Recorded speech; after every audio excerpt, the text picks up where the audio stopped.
तो थोर बना पहला मार्वल कैरेक्टर है जिसे अपनी 4th सोलो मूवी मिली। लेकिन ये मूवी उस फिनोमेना को रिपीट नहीं कर पाई जो थोर रैग्नारोक मूवी ने क्रिएट किया था। इस मूवी में काफी सारी प्रॉब्लम्स थी, काफी बढ़िया और क्रीपी सीन्स को कट कर दिया गया, तो वही मूवी को फैमिली फ्रेंडली और फनी बनाने की ज्यादा कोशिश की गई, जबकि स्टोरी पर उतना काम नहीं हुआ। मूवी के विलन गोर द गॉड बुचर को सनकी और काफी क्रीपी दिखाया जाने वाला था, जहाँ गोर का एक डांस सीक्वेंस भी था। जेन फोस्टर की माइटी थोर का एक प्रॉपर ट्रांसफॉर्मेशन सीन था जिसे मूवी से कट कर दिया गया। और क्या आपने नोटिस किया कि मूवी में लिटरली क्रिस हेम्सवर्थ की पूरी फैमिली ने एक्ट किया। तो चलिए आज रिविजिट करते हैं थोर लव एंड थंडर मूवी को और जानते हैं इसके बिहाइंड द सीन्स के कुछ फैक्ट्स को जो आपका नजरिया बदल सकते हैं इस मूवी के लिए।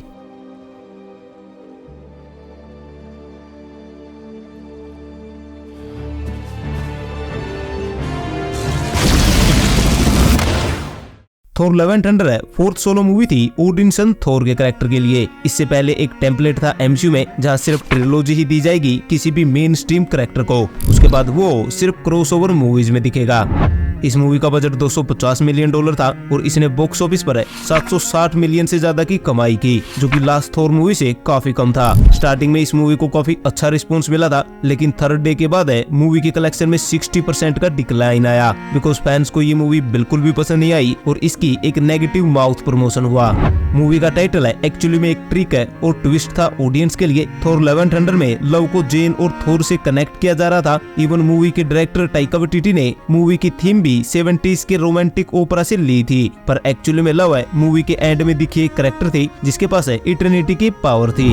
अब जेन फोस्टर को एज माइटी थोर यहाँ दिखाया गया। टाइका वाइटिटी को ये आइडिया नहीं आया था, ये एक्चुअली में व्हाट इफ सीरीज के हेड राइटर का आइडिया था, जहाँ वो व्हाट इफ सीरीज का एक एपिसोड दिखाते जहाँ पर जेन फोस्टर को थोर का हैमर मिलता और वो फीमेल थोर बनती, जिसके बाद व्हाट इफ से इस आइडिया को हटा दिया गया और थोर लव एंड थंडर मूवी में इसका यूज किया गया। मूवी में जेन फोस्टर ने पहली बार थोर का हैमर कैसे उठाया और वो कैसे माइटी थोर बनी ये नहीं दिखाया गया, पर एक्चुअली में माइटी थोर का ट्रांसफॉर्मेशन सीन शूट किया गया था, जिसे मूवी के फाइनल कट से हटा दिया गया और जेन को सीधा ही फाइट में एज माइटी थोर दिखा दिया गया। अब गोर द गॉड बुचर को मूवी में उतना ईवल है और बैड नहीं दिखाया गया, जबकि ओरिजिनल स्क्रिप्ट में कुछ और ही लिखा गया था। गोर इतना पागल हो जाता कि एक मूवमेंट पर जब वो थोर से जीत रहा होता तो वो लिटरली डांस करने लग जाता। क्रिश्चियन बेल ने खुद कहा कि गोर के काफी सारे क्रीपी मूवमेंट थे, पर मार्वल एक फैमिली फ्रेंडली फिल्म चाहते थे, इसलिए उनके इन सीन्स को हटा दिया गया। गोर द गॉड बुचर का एक और सीन था जिसे कट कर दिया गया। एक्चुअली गोर के फेस पर कुछ टैटूज बने होते हैं जो उसके रिलीजन बिलीव को दिखाते हैं, लेकिन जब वो नेक्रोसवॉर्ड को पा लेता है तो वो अपने इन टैटूज को ब्लेड के साथ हटाने की कोशिश करता है, जो बाद में उसके फेस पर स्कार बन जाते हैं। ये सीन काफी डार्क और R-rated वाइब दे रहा था, इसलिए इसे भी डिलीट कर दिया गया। अब इस मूवी से सीन्स को डिलीट करने का कोटा अभी भी खत्म नहीं हुआ। एक्चुअली में ग्रैंड मास्टर और इटरी के भी सीन्स थे मूवी में, पर स्क्रिप्ट में कुछ चेंजेस किए गए जिसकी वजह से इन सीन्स को हटाना पड़ा।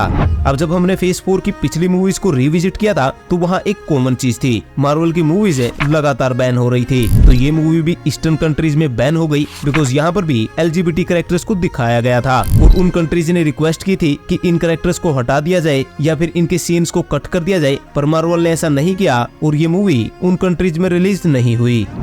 अब गार्डियंस का भी इस मूवी में छोटा सा अपीयरेंस था और स्टार लॉर्ड को प्ले करने वाले एक्टर है क्रिस प्रैट जाने ही जाते हैं इम्प्रोवाइजेशन के लिए, तो जो गार्डियंस और थोर के बीच में गुड बाय वाला सीन था वो पूरी तरह से क्रिस प्रैट ने इम्प्रोवाइज किया था। इवन मूवी के कई और जगह पर भी क्रिस प्रैट के एडवाइस से जोक्स को ऐड किया गया था।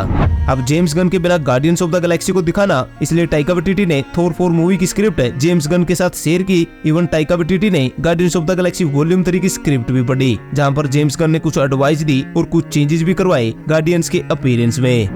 मूवी में हमें जो दो गोट दिखाई गई थी ये एक्चुअली एक मीम से इंस्पायर है, जहां टेलर स्विफ्ट का एक म्यूजिक वीडियो है जहां मूवी के बीच में ये गोट से वियर्डली स्क्रीम करती है। पोस्ट प्रोडक्शन में एक एम्प्लॉय को ये आइडिया आया और इसे बाद में इम्प्रूव कर दिया गया। रसल क्रो जिन्होंने ज्यूस को प्ले किया उनको अपने डायलॉग दो बार बोलने पड़ते थे, पहली बार ग्रीक एक्सेंट में और दूसरी बार ब्रिटिश एक्सेंट में, क्योंकि टाइका वाइटिटी कंफर्म नहीं थे कि उनको मूवी में कौन से वाला एक्सेंट रखना है। जहां रसल क्रो की फीडबैक के बाद ग्रीक एक्सेंट को मूवी में रखा गया। अब वेलकरी के पास जो हॉर्स है उसका कॉमिक्स में नाम होता है ओरोगोन। अब सेम नाम से लॉर्ड ऑफ द रिंग्स में भी एक कैरेक्टर है जो लाइव एक्शन में भी दिख चुका है, इसलिए थोर 4 में वेलकरी के हॉर्स का नाम बदल दिया गया और उसे वॉर सॉन्ग कहा गया। तो मैट डीमन जो कि थिएट्रिकल लोकी को प्ले करते हैं थोर लव एंड थंडर में, उनको ऑस्ट्रेलिया आना था मूवी की शूटिंग के लिए, लेकिन वो आ नहीं सकते थे कोविड के रूल्स के चलते। लेकिन यहाँ ऑस्ट्रेलियन गवर्नमेंट ने मैट डेमन को स्पेशल ट्रीटमेंट दिया और टाइट रूल्स को लूज किया गया स्पेशल मैट डेमन के लिए, जिसके बाद वो ऑस्ट्रेलिया आए और उन्होंने मूवी की शूटिंग की। इस टाइम पर नॉर्मल पीपल्स का घर से बाहर निकलना भी बैन था। अब जेन फोस्टर को प्ले करने वाली एक्ट्रेस है नेथली पोर्टमैन वीगन है। जहाँ मूवी में उन्हें क्रिस हेम्सवर्थ को किस करना था, लेकिन वही क्रिस हेम्सवर्थ काफी वेजिटेरियन लेते हैं क्योंकि उनको मस्कुलर रहना पड़ता है। लेकिन जब उनको ये पता चला कि नेथली पोर्टमैन वीगन है तो उन्होंने 2 दिन तक कुछ भी नॉन वेज नहीं खाया। अब ऑब्वियसली क्रिस हेम्सवर्थ खुद तो थोर को प्ले करते ही है, साथ ही इस मूवी में उनकी वाइफ ने थोर की लवर का रोल प्ले किया, थोर के छोटे बेटे ने चाइल्ड थोर को प्ले किया, क्रिस हेम्सवर्थ के भाई ने थिएट्रिकल थोर को प्ले किया और क्रिस हेम्सवर्थ की बेटी ने गोर की बेटी का रोल प्ले किया। तो इस तरह से क्रिस हेम्सवर्थ की पूरी फैमिली हमें थोर लव एंड थंडर में दिखी।